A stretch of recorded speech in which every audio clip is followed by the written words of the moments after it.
Hi friends, welcome to my channel. AP వాతావరణ శాఖ నుంచి వెదర్ రిపోర్ట్ అయితే వచ్చింది. సో ఏపీలో మనకు ఇవాళ ఏ జిల్లాలో వర్షాలు కురనున్నాయి, దానికి సంబంధించిన వివరాలు తెలుసుకుందాం. వీడియోని అయితే స్కిప్ చేయకుండా లాస్ట్ వరకు చూడండి. వీడియోలోని ఇన్ఫర్మేషన్ నచ్చితే ఛానల్ని సబ్స్క్రైబ్ అయితే చేసుకోండి. వీడియో యూస్ఫుల్ అనిపిస్తే కనుక మీ ఫ్రెండ్స్ అండ్ ఫ్యామిలీ మెంబర్స్కి మన వీడియోస్ని షేర్ చేసి నాకు సపోర్ట్ చేయండి. వీడియోస్ చూస్తున్నారు కానీ లైక్ చేయట్లేదు.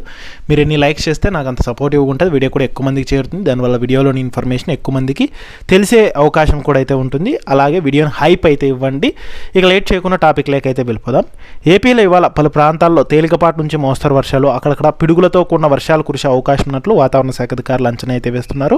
ముఖ్యంగా బంగాళాఖాతంలో ఏర్పడిన ఉపరితల ఆవర్తనం ప్రభావంతో ఈ వర్షాలు కురుస్తున్నట్లు వాతావరణ శాఖ అయితే ప్రకటించింది. ఇక పూర్తి వివరాల్లోకి వెళ్తే, పశ్చిమ మధ్య బంగాళాఖాతం మీదుగా ఉత్తరాంధ్ర తీరానికి ఆనుకొని ఉపరితల ఆవర్తనం అయితే ఏర్పడింది. ఇది చురుగ్గా కదులుతోంది.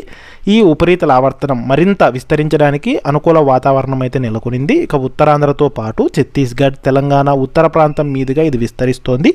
దీని ప్రభావంతోనే ముఖ్యంగా ఉత్తరాంధ్ర జిల్లాల్లో అక్కడక్కడ తేలికపాటి వర్షాలు కురిసే అవకాశం ఉన్నట్లు ఏపీ విపత్తుల నిర్వహణ సంస్థ అయితే తెలిపింది. ముఖ్యంగా ఉత్తర కోస్తా, యానంలో తేలికపాటి నుంచి మోస్తరు వర్షాలు, అక్కడక్కడ ఉరుములు మెరుపులతో కూడిన వర్షాలు 1-2 చోట్ల కురిసే అవకాశం ఉన్నట్లు వాతావరణ శాఖ అధికారులు అంచనా అయితే వేస్తున్నారు.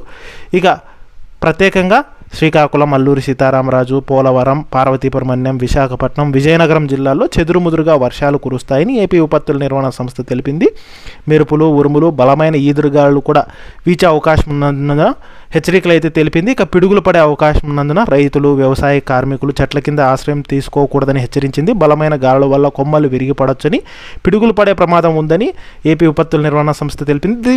వీటితో పాటు దక్షిణ కోస్తా ఆంధ్రప్రదేశ్ అలాగే రాయలసీమ జిల్లాల్లో పొడి వాతావరణం ఏర్పడే అవకాశం ఉందని, అలాగే రాగల 3 రోజుల్లో గరిష్ట ఉష్ణోగ్రతల నమోదులో గణనీయమైన మార్పు ఉండబోదని, ఆ తర్వాత 4 రోజుల్లో 2 నుంచి 3 డిగ్రీల సెంటీగ్రేడ్ ఉష్ణోగ్రతలు క్రమంగా పెరిగే అవకాశం ఉన్నట్లు వాతావరణ శాఖ అధికారులు అంచనా అయితే వేస్తున్నారు.